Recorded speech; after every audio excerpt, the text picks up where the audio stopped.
The HTS Political Affairs Department met with ambassadors from Iraq, Bahrain, Oman, Egypt, UAE, Jordan, Saudi Arabia, and Italy, and Damascus. So half the world is moving on and just recognizing these guys. I'm not sure what the point is of anyone else waiting. This may be just lip service that they're paying, but they're saying all the right things right now. Mm-hmm. And we can see with cameras on the ground that they're not killing minorities in Damascus.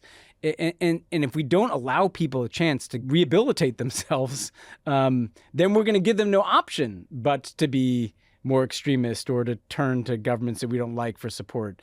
So I just think this is one of those things where we have to get out of our own way. I know the counter-argument will be like, this guy was in ISIS, these leaders were in Al-Qaeda. People will also point out that, there was a time when everyone was hopeful about Bashar al-Assad and viewed him as maybe a reformer. And he turned out to be the worst butcher in modern history.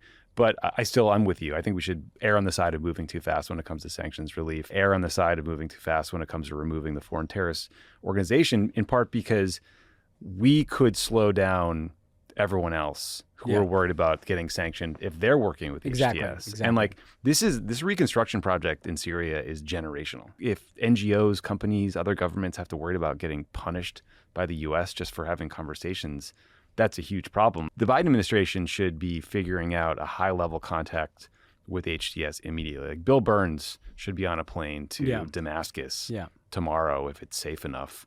And look, Joe Biden is unencumbered by politics. Yeah.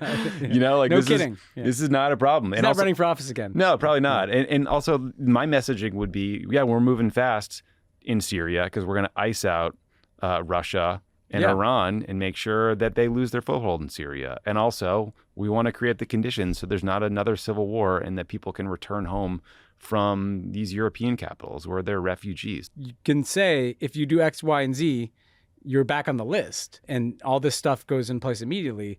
But otherwise, what are we waiting to see here?